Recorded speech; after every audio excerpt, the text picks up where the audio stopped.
State will go to 6-3 on the year, 4-2 in conference play. Kansas falls to 5-4. They have now lost 4 in a row. And Bill Snyder has now won 9 straight home games versus the Jayhawks. Here's the celebration, my friends.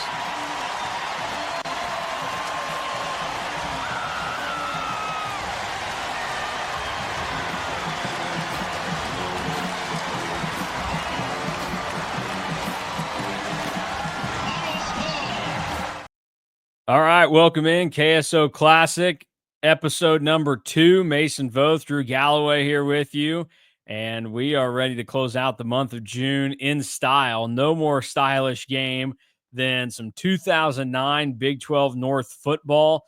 Every team in this division was disgusting, and this game kind of epitomized what 2009 football in the Big 12 ended up looking like. A reminder to everybody, if you're wondering what the heck is this, where's the regular KSO show? Again, every Friday up until the start of football season, Drew and I are going back and watching an old K-State game, and then we will recap it all right here and go over it for you.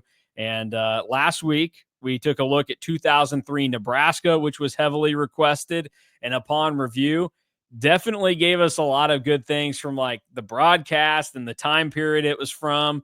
The game itself, we go, man, this was a little underwhelming. And then we got this week, which Scott Wildcat has been on this crusade that he thinks that this is the most over-romanticized game in K-State football, or at least one of them, because it was a disgusting game and it really, ultimately wasn't that entertaining. This game is just more about what it meant at the time and long term, because I said to you, Drew, this didn't matter what the score was. It just mattered that K-State won the game. It was Snyder's first game back against KU after the 3-year hiatus during, his first retirement. And this was more about fully exercising the demons of the Ron Prince era, because the highlight of Prince was that K-State wasn't able to beat KU, Missouri, or Nebraska when Ron Prince was at K-State. And more than anything, the KU losses should have stung in there. And Bill Snyder comes back, shows up with a team that is, other than Daniel Thomas and some of the DBs, pretty thin. And they found a way to get it done and get this thing back on the tracks. And since then, K-State has not lost to the Jayhawks on the football field. No, you're exactly right. This game, though, unlike the 03 Nebraska game, I think that we kind of knew what we were getting into. Like 03 Nebraska, like Yeah. you see the score and you think that game would have been like a lot more entertaining from that perspective, but it was really just kind of dominance throughout. And like the reason that I got knocked on my game score last week was just kind of talking with you and watching the game. Like that game could have easily been 52-9 if K-State played their A game. This one, we kind of knew what we were getting into. You also kind of know what you're getting into because when we do these videos and we found the full game of this game was split into 2 parts on YouTube.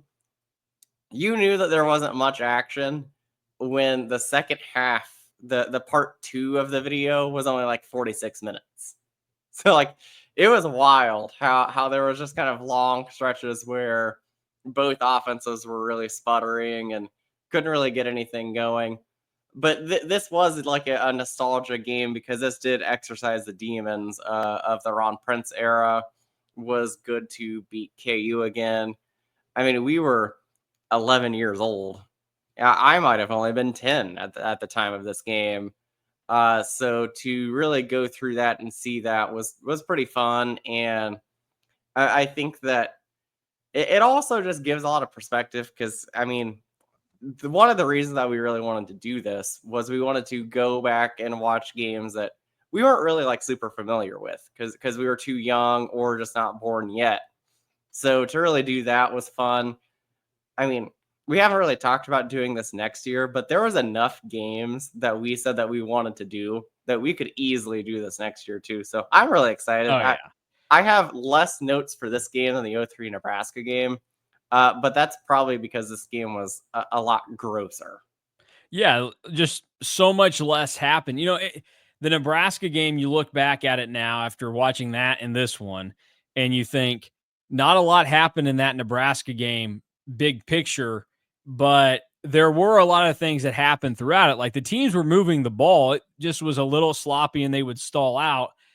In this game, it was like teams were being handed the ball at the 40-yard line and they'd move it 10 yards and then, the series was over.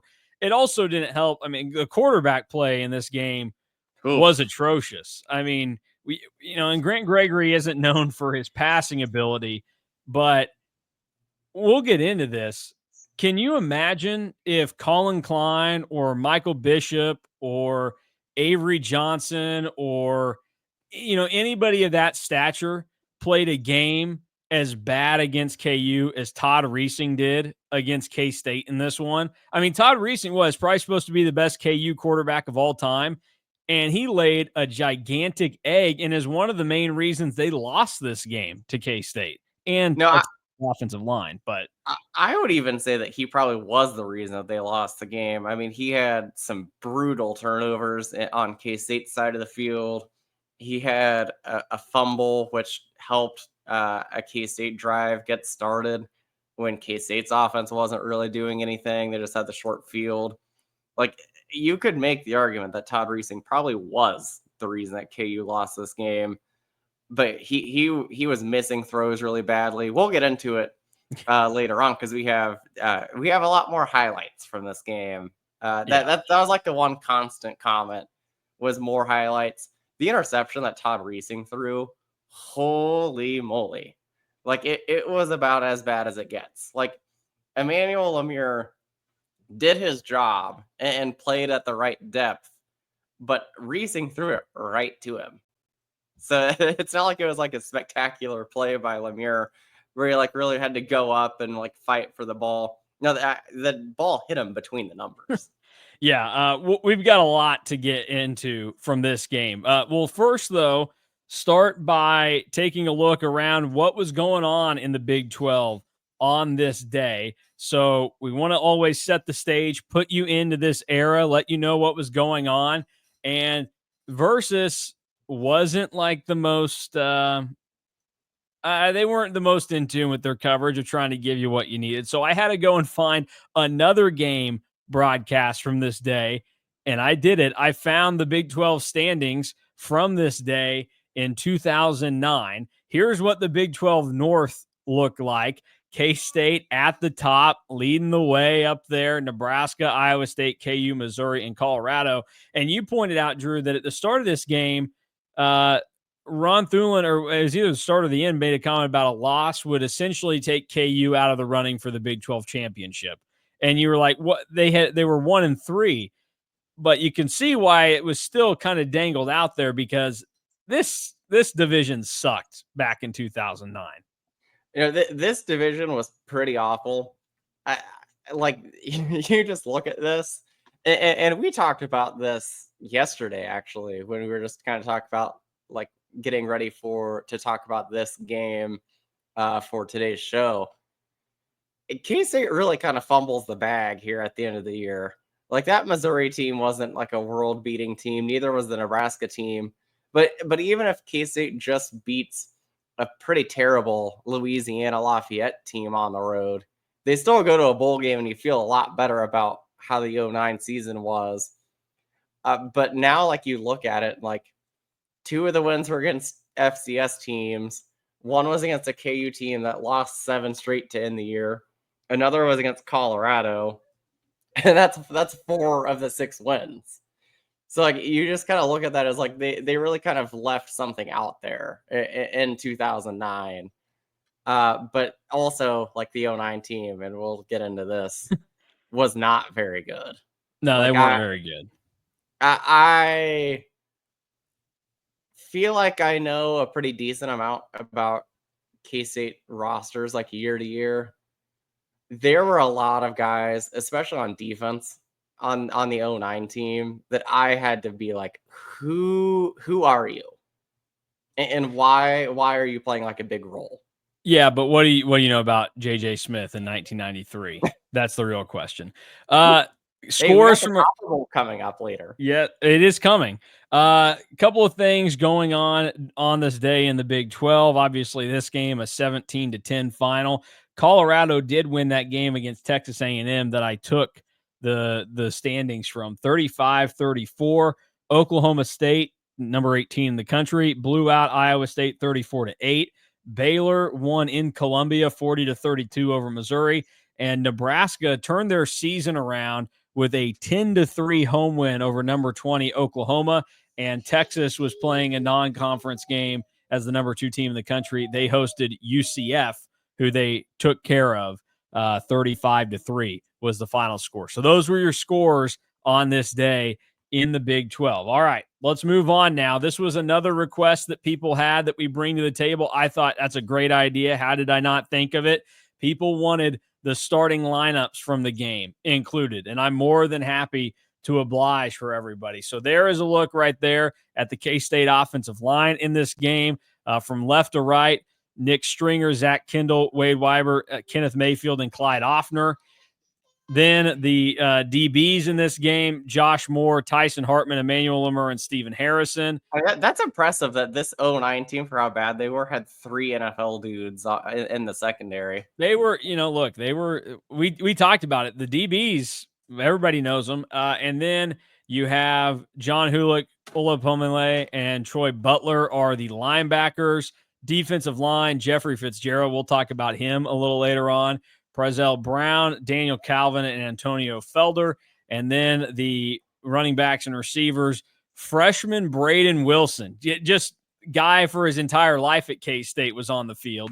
Daniel Thomas, Lamarck Brown, Brandon Banks, and Jerome Estrud, who, again, you got more NFL talent in there. Yeah, I mean, all those guys except Lamarck Brown were on NFL rosters at one point. I believe all 4 of those guys, besides Lamarck Brown, were all also drafted. Like, I'm pretty sure Braden Wilson was actually drafted. I think you're right. I think he was. So there you go. And then obviously the quarterback of the day was Grant Gregory, 7 of 16 for 66 yards, a touchdown, and 0 interceptions.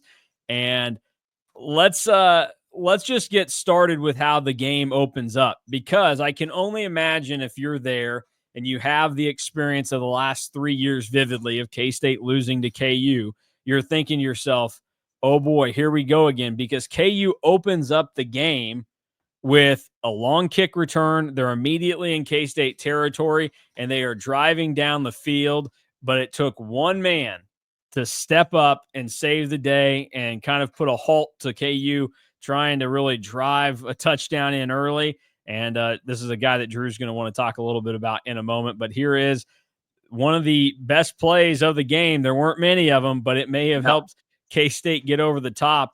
It is a sack on 2nd and goal, the first drive of the game for KU. 3 total of that ball game. Here's Reesing. Open goes to the left. Reesing is going to be sacked. Texas Tech sacked him 6 times last week. He's been dropped 9 times in the last 2 games. That's Daniel Calvin wrapping him up. And Calvin's going to be coming from inside, and he actually makes a swim move right there over the top of number 69, Trevor Marigelli right there. So Daniel Calvin gets in from the middle of the defensive line. And just before that, they were getting done talking about just how much pressure Todd Reesing had seen in recent weeks. And he had been taken down by Texas Tech a lot in the week prior. And then the week before that, he had been sacked a bunch more. And K-State got it started early. And that was really, from that point forward, it never stopped with how uncomfortable K-State's defense made Todd Reesing in this game. Oh, yeah, and that's why that makes my actual best play of the game, because I think that it has probably the biggest impact on the game. Because like you talked about, KU has the long kick return. They're down near the 6-yard line or so. And then Daniel Calvin just absolutely left number 69 in the dust, just fighting for air. And then that sack ends up being a huge play because KU has an incompletion on the next play. And then right after that, KU misses a field goal. If Calvin doesn't get that sack, there's a chance that A, either KU scores a touchdown, or B, it's a lot easier of a field goal. So that play kind of set the tone for the rest of the game of like, okay, like the K-State defense is here to play, because the K-State defense played phenomenal in this game. Now, some was the KU offense being terrible, but the K-State defense, and especially getting to the quarterback, was very, very solid in this game. And Calvin really set the tone, because you can't do this like what if game, but like if Calvin doesn't get that sack, it feels like the dynamic of the game, and especially with KU coming in winning the last 3 of the series, really shifts, because then you get the sack, KU misses the field goal, and then K-State feels like they dodged a bullet because KU gets 0 points off a drive where they started at the K-State 35.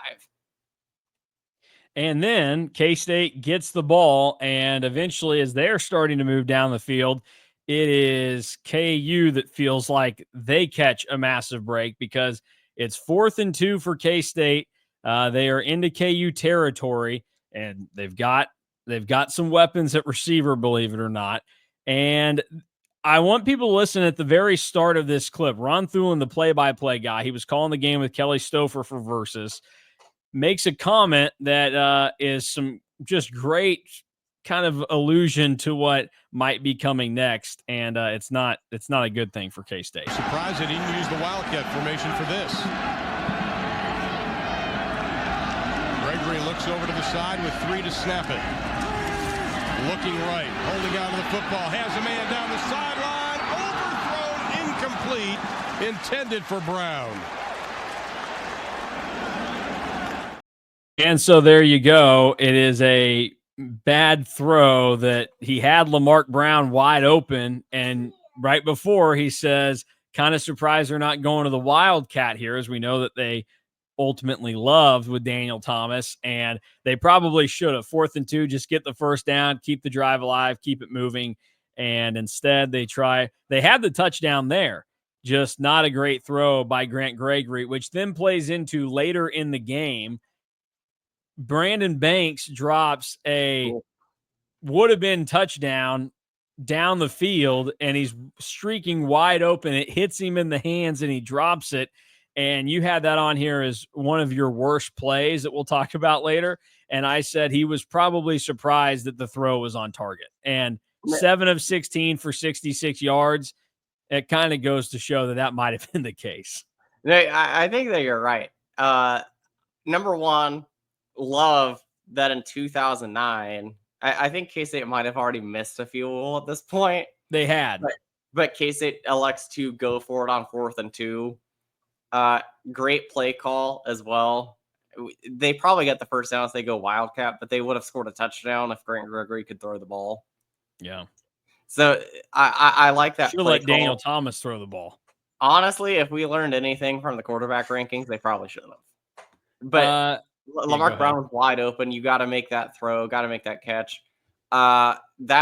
Those 2 plays were actually the 2 worst plays that I highlighted, because we'll get into this a little bit more, because my game score again kind of tanks a little bit because there were so many missed opportunities by K-State to make this an even bigger blowout. But those 2 plays, if K-State connects, I mean, it's 31-10, and you're not really stressed near the end of the game, because I imagine folks were pretty stressed near the end.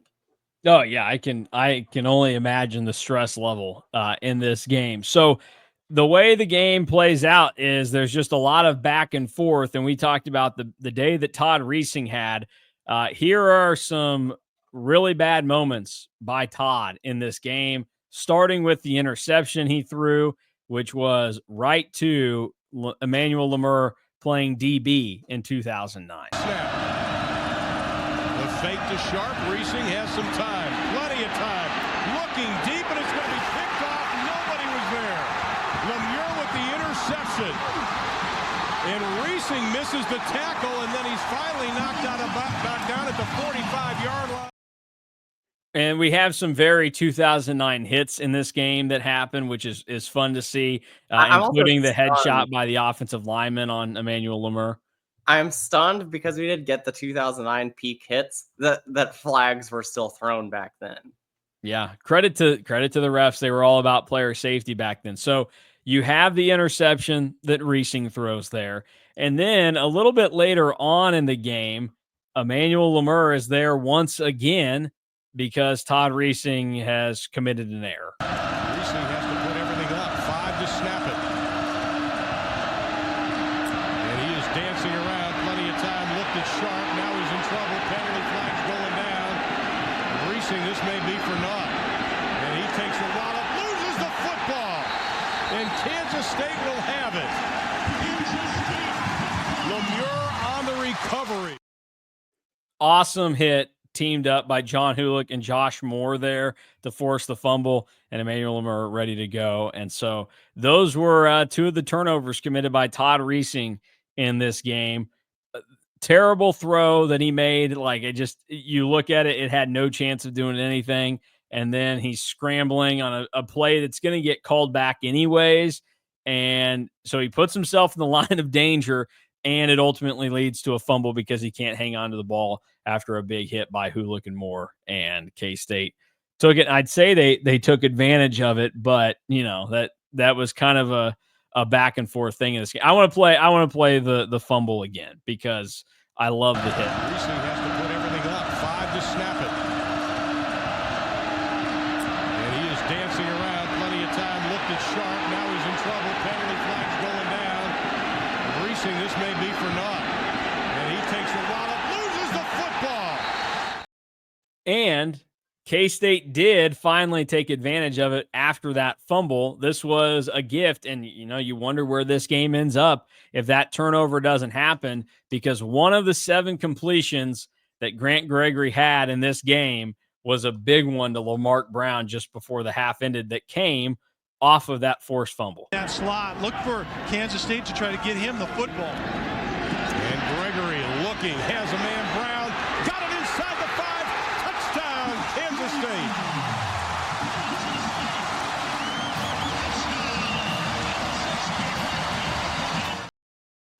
So I should have gone and wasted a lot of my time and done the math on this, but it would be fascinating to know after that play, how many more minutes or snaps of football K-State has trailed KU since that moment. Because, they trailed for a decent amount of that first half, but they didn't trail the rest of the game. And then they didn't spend a lot of time over the next 16 years trailing after that either. So would be fascinating. The scoring summary in the first half, just so people want to get some flashbacks and some names. Josh Cherry started it with a field goal in the second quarter. So this was after he had missed one. And then after K-State failed on 4th down, they said, I guess we better try a 47-yarder. He made it. So it was 3-0. Then about 3 minutes later, Desmond Briscoe caught a 17-yard pass from Todd Reesing. Brandstetter, who missed a couple field goals in this game for KU, he did make his PAT. Then the Lamarck Brown 31-yard pass from Grant Gregory, and K-State took a 10-7 lead into the locker room at halftime. And I mean, you mentioned it, Drew, but this game being as close as it was, I can only imagine what the emotions of K-State fans walking around the concourse or sitting in their seats through an unseasonably warm November afternoon in Bill Snyder Family Stadium were going through. Oh, yeah, I can't even imagine. The other thing that I'll just point out, this could have and probably should have been a bigger Lamarck Brown game because he had that touchdown. He should have had the one on 4th and 2. Like, the passing sets were ugly, but could have been so much better if they just convert on one of the big ones. He still had a decent day. For only 3 catches, 3 for 43 and a touchdown. He definitely stands out in this game offensively. And then Daniel Thomas, this at the time set a career high for him with 185 yards. And this is how the second half started for K-State. We know that they love the Wildcat, and this is one of Daniel Thomas's better plays out of the Wildcat. Secure the football and keep it away from Todd Reesing. And they go back to the Wildcat formation with Thomas. He just keeps the ball, tucks it, and he needs a block on the outside, and he's got it. Over the 45, looking for another block. Down to the 40-yard line. Jake Lapted down. So that would ultimately set things up because K-State would go down the field and they would score on that opening drive of the second half. It ended with a Daniel Thomas touchdown from about 5 yards out. And at that point, it's 17-7. And you think, okay, now this is getting on the track because K-State had so many missed opportunities early in the game offensively. Nope, it just continued. The offense was shut down, and it was, kind of over from that point moving forward for the offense, and the defense had to hang on for the rest of it. But those are the notable plays out of this game that I wanted to make sure that everybody got to see the highlights of. No, I think that those are probably the most notable plays of this game because it was pretty ugly on both sides. I had a little bit of a controversial take when we were talking, but you also agreed that Daniel Thomas isn't our MVP from this game because he had 185 yards, but it wasn't like there was anything that he did that was like spectacular. A lot of empty calories in this game for him. There was a lot of like 4 or 5 yard runs, which I do have written down though. He was such a stud. I mean, he was a lot of the K-State offense because they didn't have a good quarterback in 09. Like low key, he might have been the better of the two, the best quarterback on the team, and he was the running back. But the way that he played, he was tough to bring down. He was just so tough, had good speed. But in this game, because we're going to do the UCLA game in 2010 later on, he was a lot better in that game than this game. This game, he was good. And it just shows how great his career was for just being 2 years that he can have a 185-yard day. And the two of us go back and look at it and we're like, he was fine. He was named the Lee Jeans player of the game by Versus, so he at least has that honor for him. We'll get into it in a little bit, what our player of the game is. Rate the uniform matchup in this game. I think, I gave high marks to the Nebraska game last week. I thought that was a great jersey matchup, but where do you go for K-State KU 2009? We did 1 to 10 last week, correct? Yes. I'll go like 6.5. I have one of the things that I have written down for like things that didn't age well. Those K-State jerseys are not good. All right. Well, we're going to talk about that in a little bit. I gave this a 6.8. I won't divulge too much because we will get back into the jersey talk as Drew is mentioning right now. KU would be better off if their jerseys still looked like this. Or, well, yes. I don't know. The newer ones are better than what they had. But shortly after this, they got into the real, like, the new model of Adidas jersey, and they were terrible from this point moving forward. Using the bold, like, numbering instead of, like, the standard font for Trajan on there was a better look. But they're not great still because they had that big bulky stripe down the side that wasn't great because then there wasn't any striping on the jersey. It was just the pants that had the striping. So you're like, where is this coming from? Those are the best football helmets that KU's had, though. Anything from that era of just that KU where the K kind of slides underneath the U, which, full transparency, is a very visually attractive logo to me. I like the way that they do that. It's very subtle, and this will kind of redeem it. I'm fairly certain that KU stole that from a small college in Pennsylvania. Have you ever heard of Kutztown, Drew? Can't say that I have, no. So there is a team. They are the Kutztown Bears. They are in Pennsylvania, as I Probably said. Kutztown, Pennsylvania. Yes, I would guess that's probably where they are located at. Let me go see here. I don't know what they're a Division II school. They play in the PSAC, Pennsylvania State Athletic Conference. And here's a look at the Kutztown logo. And I found this not that long ago, thanks to, I think it was like one of the Twitter accounts they came up somehow or one way, and this is the Kutztown logo. Interesting. No, you wonder which came first, the chicken or the egg? KSO investigation going on here. I did some researching of this, and it would appear that Kutztown was using the Trajan Pro font K sliding under the U as far back as 2003. I found it on a media guide for Kutztown football back then. KU didn't start using this until about 2005-06 range. So there you go. Either the same graphic design guy retooled the Jayhawk as what happened for Kutztown, or KU deliberately ripped off the Kutztown Bears. So that's just something to keep in mind. By the way, the fact that Kutztown was spelled with a K is kind of blowing my mind a little bit. I also don't know if it's Kutztown. I guess it could be Cootstown or Cutston, maybe. Cutston would maybe sound. Yeah. Let me But see.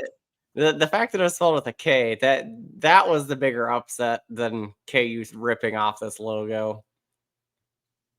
No, it is Kutztown. It says that it's the first syllable rhymes with putz. Wait. Maybe it's puts. It could be Kutztown.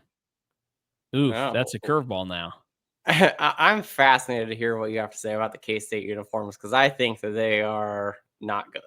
All right. Well, we're going to get ready to get into our categories here in a second. But before that, I want to remind everybody that you can go to cats2ireland.com. You can visit for your tickets, travel, and hospitality packages right now. So head on over there, get it figured out, because you want to be in Dublin, Ireland on August 23rd, 2025 for the 2025 Aer Lingus College Football Classic featuring K-State and Iowa State. Farmageddon over in Ireland, and you can get there and experience everything you need to in the Emerald Isle with cats2ireland.com. All right, Drew, your trivia question for today. 9 cats caught or ran for a touchdown in 2009. You have to name each Wildcat that scored a touchdown, either running for one or catching one in 2009. All right, so we'll start off easy. Daniel Thomas, Brandon Banks, Lamarck Brown, because we saw all three of the. Well, I guess we didn't see Banks do anything in this game. Yep. I would imagine Gregory ran for a touchdown in 2009. Yes, Grant Gregory ran for 3 touchdowns. Who else did you say? Obviously, Daniel Thomas, 11. For the season. Lamarck Brown. Let's see. Lamarck Brown, 2 touchdowns in 2009. Yeah, Brandon Banks. You'll be surprised by this. Just 1 receiving touchdown in 2009. Not shocking, because, he had that stone hand drop. Yeah. Marquis Siegel Sr. right there. Are we playing this with, strikes? I'll give you some. You get strikes. You get 3 strikes here. Keith and Valentine feels like a great guess. Yep, 6 touchdowns. As a kid, I loved Keith and Valentine. I think the great name, but and everybody loves backups. He was also really good quarterback. He was good on the NCAA video game too. Okay, so Keith and Valentine, 6 touchdowns there. We're at 5. Jerron Mastrud had to catch at least 1. He did catch exactly 1 in 2009. Now is where it gets a little hazy. We're going to go. So this is where it definitely gets hard. You are missing 1 rushing touchdown, and then you're missing 2 of the receiving touchdowns. 2009. Did Atrell Snipes catch a touchdown? Atrell Snipes caught 2 touchdowns. Okay, and then so 2009, Kaufman was still around, wasn't he?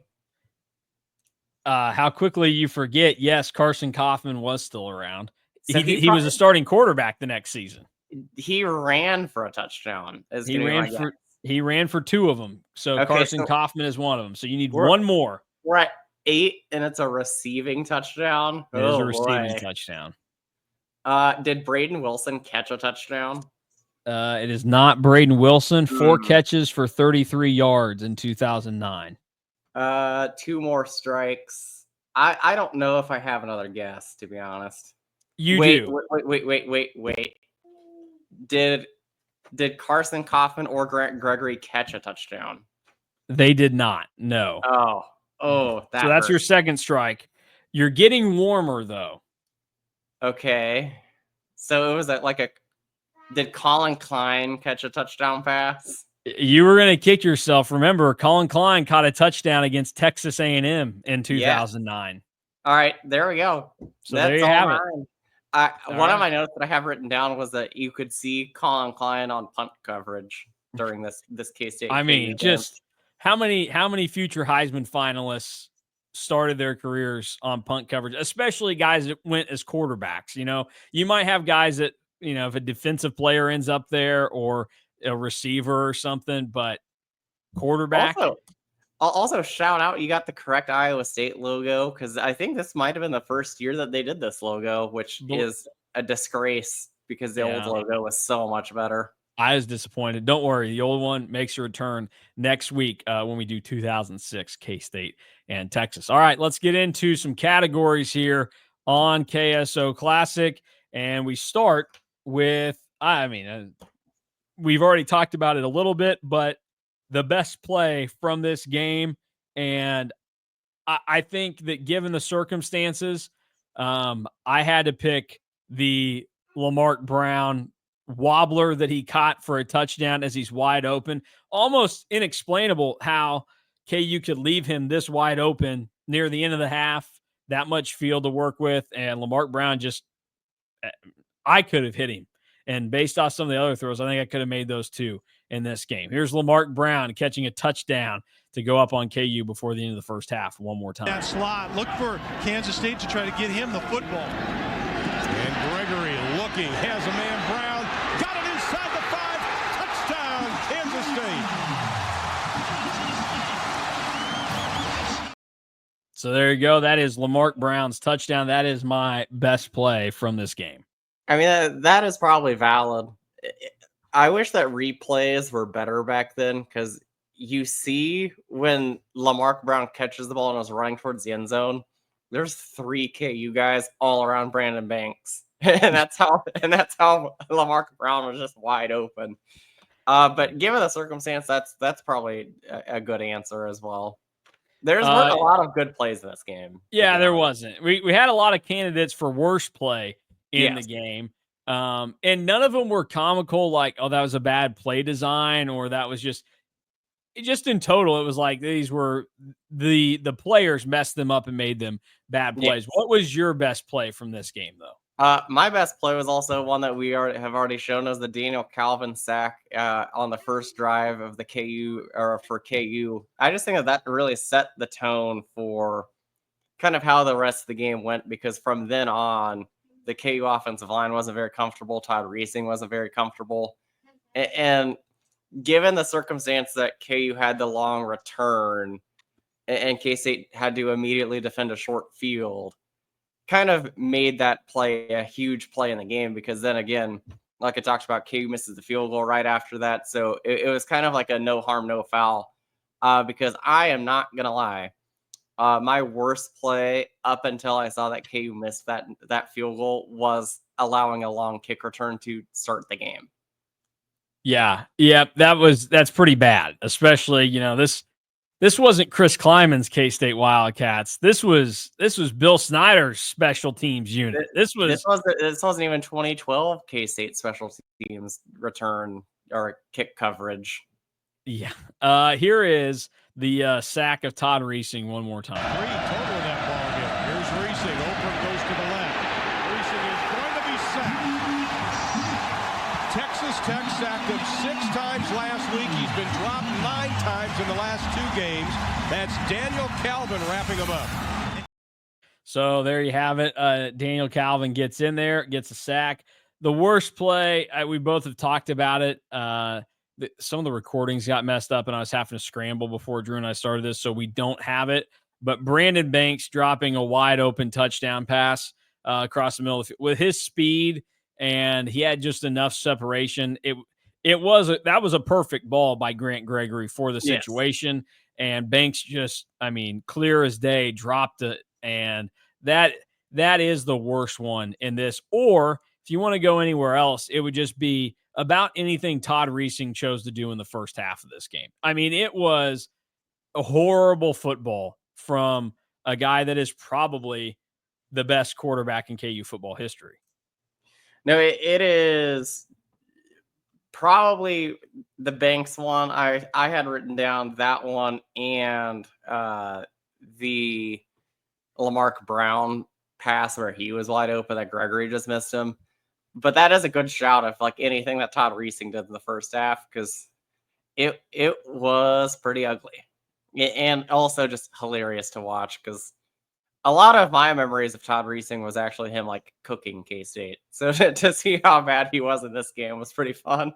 So, see, the thing for me and why this game is special and why I wanted to do it is that the 2 of the 3 Ron Prince seasons of, not very fun watching him lose to KU and all that was when I was playing like youth football growing up. So I was on those days like at home or not at home, but I was like on the sidelines of my 5th and 6th grade football games, or 4th and 5th grade, I guess. And so I was sitting around and like only getting the scores through the PA announcer being like, an update from Manhattan or Lawrence, and here is what it is. And it was just like standing over there, not playing, and being like, oh, great, I'm not doing anything. And K-State's also getting their ass kicked by KU. This is real fun to think about. So that, this game being getting things back on track and making the world right in football, that's where like the significance of this game comes from for me. And I think, the Lamarck Brown touchdown is one of those that really stands out. Like that is vividly painted into my head. The way it looks, the way it plays out, is a great one. But yeah, this is an important game solely because of that. What those 3 years of stink were that K-State had to deal with. No, they were 3 years of absolute stink. We do get to see one of the highlights of the Ron Prince era next week, and I am pumped to watch that game, because that game could not be more opposite than the game that we just watched. The things that we'll get into with what's coming up, we got what age well, all that stuff. We'll talk about the broadcast here, and I've got a video that'll play at the end of Bill Snyder's post-game interview with Lewis Johnson, who, for the most part, does a lot of NBC Sports track and field reporting and coverage on the side, and it's pretty peak. But let's get into this, Drew. What aged well from this game? Either the broadcast stuff that it was involved in that, or anything that you noticed about this era of football?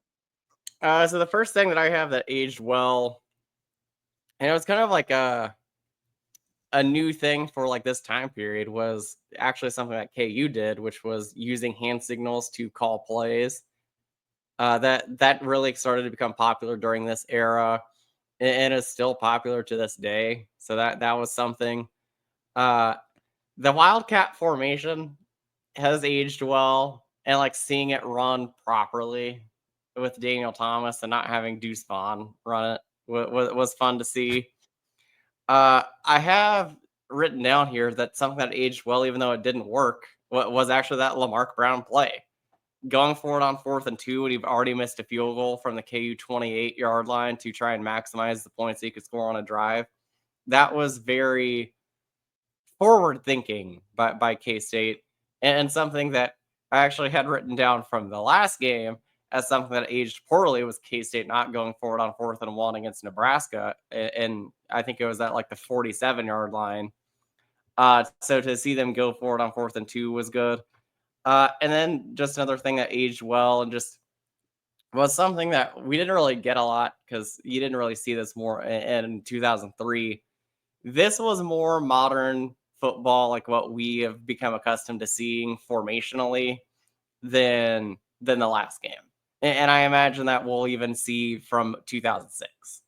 So to see that all kind of aged pretty well, because there was a lot of times where I was like, oh, like K-State right now runs a pretty similar offense and like offensive scheme to like what this play is. So that was fun to see.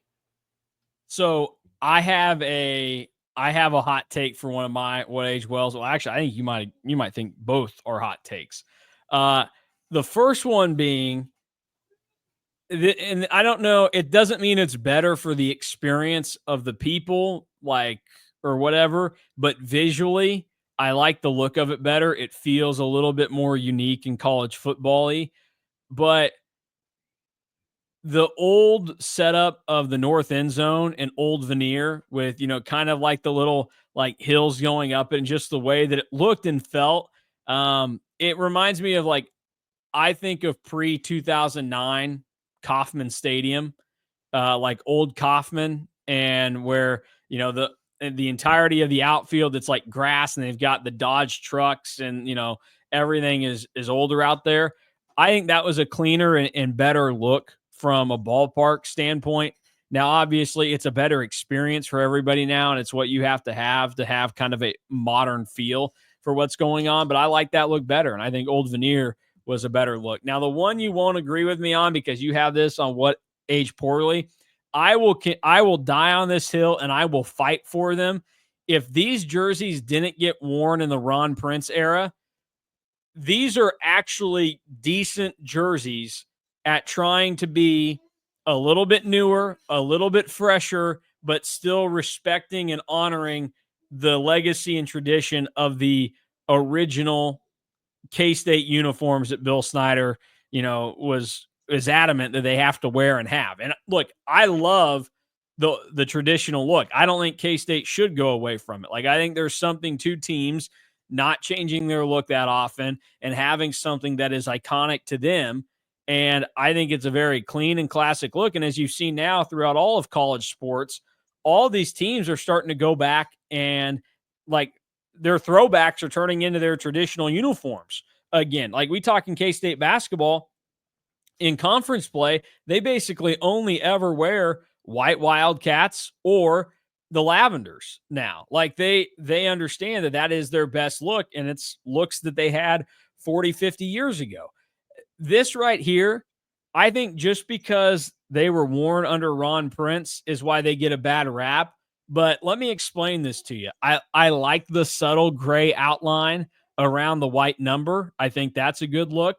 The K-State across the chest, you get the brand out there or whatever. It's different than having the Power Cat on there. I understand right at the base of the neck, but whatever. I think the best thing, though, is that little 3 stripe, the 2 gray on the outside and the 1 white in the center. It's like a modern like sleeve stripe instead of doing the loop all the way around. I actually think that these were good jerseys. They were just worn by shitty football teams under a horrible head coach. I just, the thing for me that I actually don't like the K-State. But I think where it is, like it feels a little bit busy with the Nike swoosh and the Big 12 patch, kind of like all. Also, in that same bring vicinity. back those NCAA and conference patches where you had Yes. the football specific logo on there. Bring that back. I will say that I really do like that patch, but I don't know. I just can't jive with this uniform. And I think there's just something off about it to me, like visually, that I just don't like, that I can't get my like mind around what it is right now. But I just think that like where the K-State is, it's a little bit too busy for me. But that's just where I am with it. Now, I will say, people would point out, it's probably no coincidence that 2007, 2008, 2009 didn't go to bowl games, and that was the year they wore these jerseys. Now, I'm not going to defend the purple pants that they busted out at home against Nebraska. Yeah, those were rough. In these, you can't do that. And again, I think that's one of those where Purple Pants could maybe be revisited and say, like, if it didn't happen in those circumstances, would it be better? I don't personally like them. And I'm also on record saying that I think the silver, white, silver is K-State's best uniform look, but we'll get off the uniform train and we'll get into what aged poorly. Because, Drew, this was a great segue. You thought these jerseys sucked. So that's one of them for you. What else did you not like about this era of K-State football or this broadcast? Oh, I'm gonna like set the world on fire, I think, with this one. I don't like how the end zones looked in this era. I think it looks so much better now, all painted, than having like the green like stick out from the paint. I don't really like that. So that didn't age well for me. Unfortunately, Versus didn't age well. Like I loved the games on Versus because I thought it was just so funny that like everybody, kind of like when ESPN Plus first started, everybody had like this freak out about having to find a channel that was going to have Big 12 games. And then one of the others that I had that didn't age well was this era of K-State football and using up the entire play clock before they snapped the ball. Like that was driving me insane watching it again. And even probably more so knowing that what was performing this offense. At least like in 2012, you're like, well, I guess we'll suck it up because, that's a Heisman finalist that's turning over and calling a timeout. And with 1 second on the play clock, I guess we'll deal with this being the style. It's a lot harder to stomach when you're 6-6. Only 4 of your wins came against FBS teams, and your offense is dropping balls, not making throws, all that other stuff. But and 2 of the ones, like I talked about, came against 2 really bad teams. Yeah. Couple of things on this. You're great to point out the Versus age poorly. It did because in a few short years, it turned into NBC Sports Network. And then ultimately, NBC Sports Network also didn't work out. And now NBC just shuttered their secondary channel. And that's why you get A10 basketball on USA Network or something, or games that get bumped to like CNBC because NBC Sports Network and Versus defunct. Not a thing anymore. The broadcast, Ron Thulin, Kelly Stouffer, and Lewis Johnson. How would you grade this rambunctious crew? I mean, I would give them probably like a 7.3 maybe for how they did this game. A lot harder to grade this game, like we talked about, just because there wasn't a lot of excitement, but they were very knowledgeable. Lewis Johnson was really good on the sidelines, I thought. And then like Ron Thulin, I remember him more from like the FSN days than Versus. So, like, it was fun to really hear him do a game again. So I think that they were better in this game than Musburger and Gary Danielson were in the 03 Nebraska. The only thing that I would have that like, and I guess this is more of like a production thing, not really showcasing what was going on in the Big 12 that day was a little bit bizarre to me. Yeah, they were really, I think some people like that because they get mad when the focus is taken away from the game that you're watching. But it would be nice if they had a little bit more about what was going on in here. I gave him a C-. I didn't think they were that great to listen to.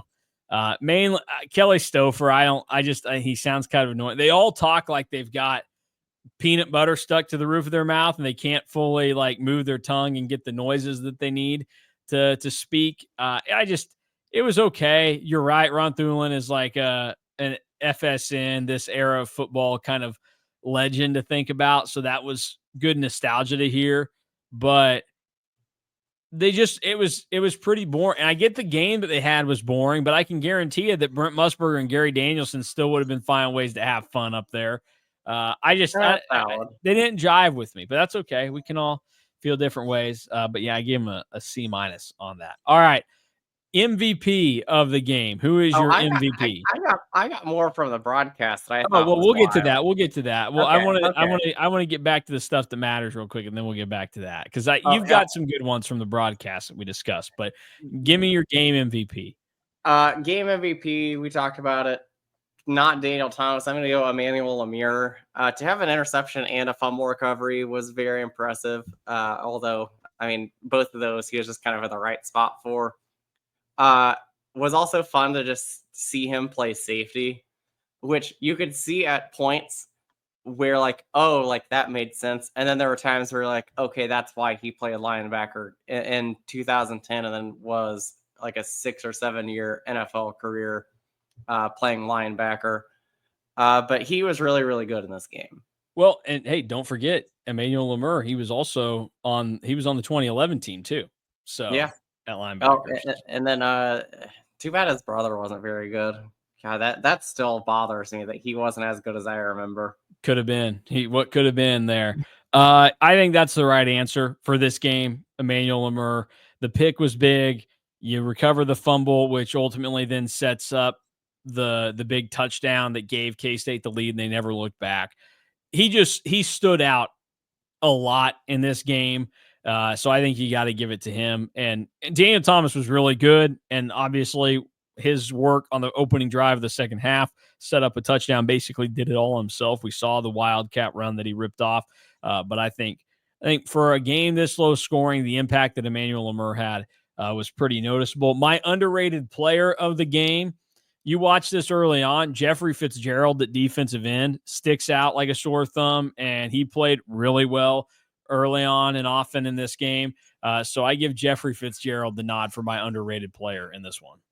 That's a good shout. I had him written down, but I told you that I went with a full position group, and I went with K-State's offensive line. They were really good. Grant Gregory was really under pressure. Daniel Thomas ran for 185 yards, and we kind of talked about it like he was just okay in this game. There was part of me that almost put Daniel Thomas as an underrated player. It just didn't seem like he did a whole lot. It was a sneaky 185. Yeah, but it was a sneaky 185, a very DJ Giddens-esque 185, I would even add. But the offensive line, I thought, just kind of dominated this game, and KU's defensive line really had no shot. Like, I can count on like one hand how many times I remember that K-State got tackled for a loss in this entire game. And notable too, because KU's offensive line was so bad in this game. Yes. That if you go look at the final numbers from this one, let me pull them back up here. So the first downs in this game, KU had 19, K-State had 16. Rushing yards, K-State 43 carries for 266, KU 23 for 60. Though. So KU averaged less than 3 yards a carry. KU did throw for 241 yards. K-State only 66, but K-State won the total yards 332 to 301, and then 0 turnovers for the Cats in this game when KU had 3 of them, and that ends up being the difference maker there in this one. So, yeah, I think offensive line, that's a great call because they were noticeably good and KU's was noticeably terrible in this game. Moving on here now, we can get back to some notable moments from the broadcast. This is kind of a tale of the times. What stood out? The one that I had instantly is just how things were promoted in this era. And there were 2 things. Number one, there was a read and a graphic for at halftime, they were going to play the trailer for The Blind Side for the viewing audience of this game on Versus, which boy, that could not have cost a lot of money for the studio that produced The Blind Side to get airtime on Versus at halftime. And the second one was they were trying to sell you on watching some kind of show that Junior Seau was doing. That it seemed like it was basically like Dirty Jobs except for sports, which could have been fascinating. But I'm not going to Versus to watch it, and I'm probably not watching Junior Seau do it either. No, those 2 things were both on my list. Just fascinating that like the K-State KU game on Versus was what got people to get the Blind Side trailer at halftime. I mean, that's something you do for like the NBA Finals. You're like, hey, we got a movie coming out. Here's like I remember them doing that a lot. I did not think that random bad Big 12 games on Versus were getting the movie trailer treatment.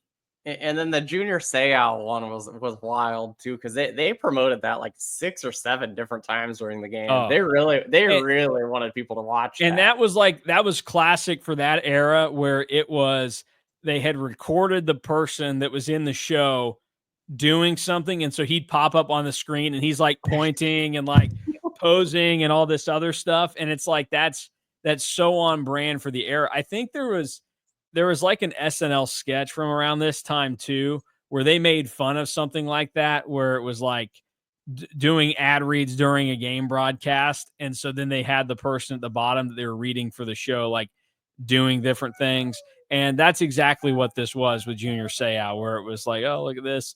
Also, nobody supported PBR more than Versus. That also came up a lot in this. A lot of combat sports and professional bull riding throughout this broadcast, whether you wanted it or not. The last 2 things that I have written down was, and this is the best. You've got the best one on here. That is, no, I mean, it doesn't explain the time better than this. No, I am so mad at myself for not writing down the time clip, because I thought that you would have had it. But the announcers at one point of the game like made an H1N1 reference to like KU fumbling the ball twice during the first half of the game. And my jaw hit the floor when they went that far to say something like that.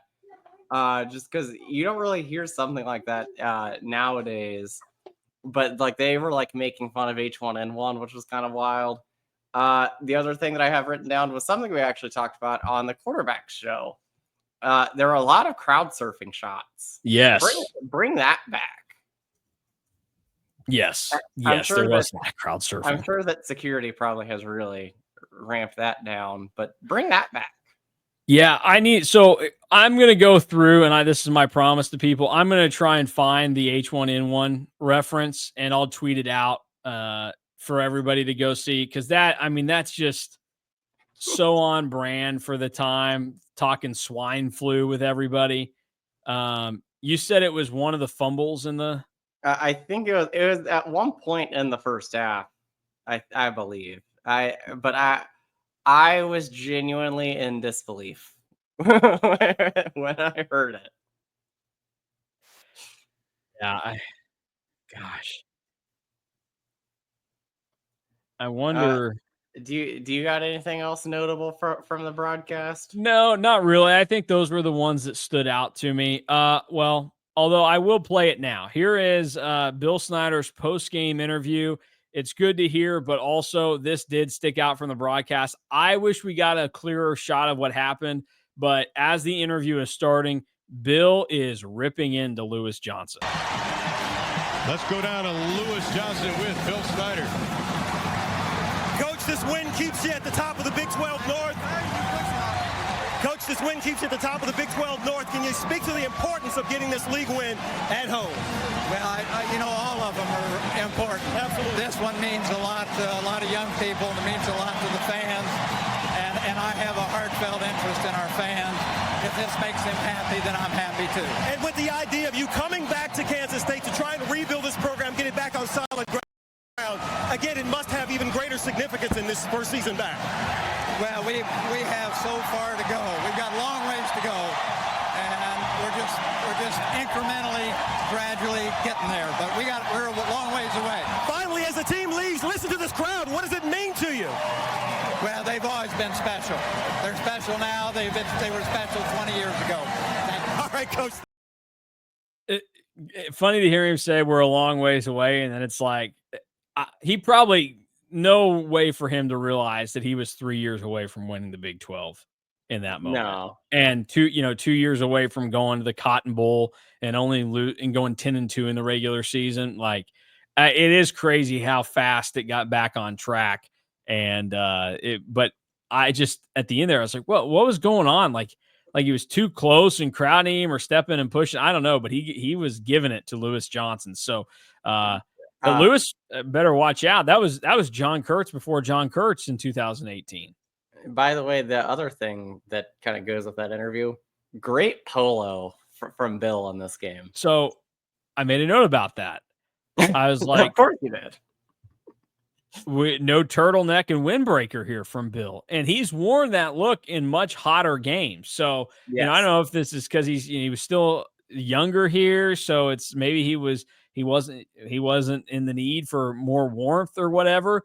And I went and looked at the temperature. It did get into the 80s on this day in November. So I was like, I guess that makes sense. But he's definitely worn the turtleneck and windbreaker more than that. But maybe this is because he hadn't been to a bowl game recently, so he didn't have There you he go. didn't have the windbreaker to put on. He had to get to a bowl game first to wear that. But that was a great polo. Yeah. Let me see. I think I have. There's one other thing that I wanted to point out from this era that we kind of have to talk about. Let me go. I need to make sure that I have great imaging for it, so everybody can kind of get a look. I think I'm going to have to just pull a screenshot from the broadcast and take that to fully kind of showcase what I was looking at here with our guy, Mark Mangino, who, in this game, you see him over there and you're like, boy, everybody remembers that and the great look that he had over there. Comically small lettering on his and like logos on his wardrobe for this game. And I don't know if this is because he's a big guy or because it's just like this era of whatever Adidas was making. But that was, some people are going to go, what, who cares? What doesn't look all that out of the ordinary to me? The logos just look tiny to me for Mr. Mangino. As I get the image to load. There you go. I mean, doesn't it, like, the hat is the one. It's a very small KU on that man's head. No, it's the one that's on the jacket that I think is the comically small one. It all looks small. I was like, what are we doing here? Can we not get a little bit of a bigger look for him? So I don't know. That was kind of weird. Also, going full zip jacket on the sideline. That form of jacket, you don't see many guys that go full zip. So maybe that was a 2009 thing, but I figured we needed a shot of Mark Mangino to going this. Out of the two guys, you could have given me $100 to guess which one was going to wear the full, like a jacket, and which one would be short sleeve. I think that I would have been incorrect on the pick. Yeah, but how many times do you think Mark Mangino was wearing short sleeves on the field? How many times do you think that Bill wore short sleeves in 2.0? Probably less than Mangino. It's a good question. I don't know. It's probably pretty similar, actually. and how many times that they both wore short sleeves? Yeah, they just they could have gotten him. And as I'm looking back, Mark was committed to that hat right there. He wore that in a lot of other games. You go and look at pictures. He did have some other jackets where they got him a bigger logo on there, so it did look a little bit different. Not a lot of short sleeves appearances for him though. But you're right. I also am not a fan of like the blue and the red on the jacket, and like if K-State did one that was purple and like silver, I would say the same thing. That's kind of an era where you look at it and go, like, they were making things that look like they belonged in like a generic Netflix movie about football teams or something. But yeah, had to bring that up. That was part of the era. And then random players in this game. Anybody random pop up that you go, oh, how about that guy? This guy, not random at all, but I just have to give a shout out to how awesome I think the name Atrail Snipes is. I have him down too. Fantastic. That's great. And then freshman Braden Wilson just showing up in the starting lineup there. And you're like, this guy was involved in every single game. And he was always there. Impressive to see the longevity of his career. I had Atrail Snipes written down because, again, just a baller name. And then I had John Hulick written down. But I think that almost everybody outside of the secondary on defense would have been a pretty valid shout, because it was not a great era for the defensive line or linebacking cores in 2009. Yeah. A couple of things that I have written down here just to kind of empty the notebook on this. I got to play the overthrow one more time. I didn't point this out in the beginning, but this was kind of significant of the era. Watch on the overthrow to Lamarck Brown what happens to him and the KUDB after the play ends. Surprised they didn't use the Wildcat formation for this. Gregory looks over to the side with 3 to snap it. Looking right, holding on to the football, has a man down the sideline, overthrown, incomplete, intended for Brown. The black mat and the cement claim a couple of victims there as they slip and fall, going from turf to not turf and a slicker, thing under their feet. That kind of made me laugh. That seems like era significant. And then there was a lot of, we don't have video because they weren't like overly impressive, but they did a lot to get the ball into Brandon Banks' hands on like reverses and different things, like giving him opportunities to run the ball, which is great, and trying to find a way to get your playmakers involved any way you can. Like that would translate very well to this era. And then you think about like 2022, K-State found a lot of success with that with Malik Knowles, that they were going to give him the opportunity to run the football throughout the season. So that was significant. I did find my weather report from the day because I wrote down no windbreaker for Bill, ? Must have been 1,000 degrees. It was only a high of 77 and sunny. So like that was borderline chilly for Bill. I don't know what was going on there. Interesting that Versus only showed top 20 scores at the bottom. I noticed was that too. strange. And then I put down John Hulick, underrated ? Just as we're talking about him. But he actually was not. We did more digging. He actually was not. He was okay. A great name, though. This is, if you want an all-name team for K-State, I think you're looking at it in 2009. A lot of great names. I think that's what you're seeing, because like this was, and just before this, the team, but prior to this, you had Alisana, which was great. Like this was a good era for names at K-State. A couple of other things. We talked about the violent hits for quarterbacks in this era. Kind of fun to see that come back. Maybe not for head injuries, but for just the sake of fun hits. That's what college football's about. That's what football's about.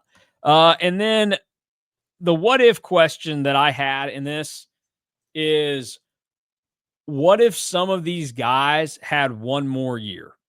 So this is not just for like these guys after this, but think about a guy like Daniel Thomas. If he had just had one extra year and he was on that 2011 team, like how does that work out for you? You can go around and then look at others like we've discussed it, but like Brandon Banks and Daniel Thomas are two guys that I think if they had a little bit of extra time, where do we stack them up at? Now, Brandon Banks would have needed an extra year after this because he went into the 2010 NFL draft. He wasn't drafted, but he signed with the Redskins and then played 3 seasons there.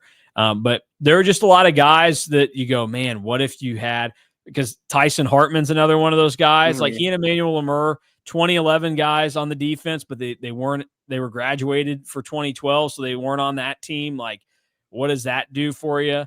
And I get that's not how any of this works, but it's just there was this very, very close range of you missed it by a year of having something like really special if these guys had a little extra time. And that's where you also go and look back at some other guys, and you can do it with other sports like basketball is easy to do.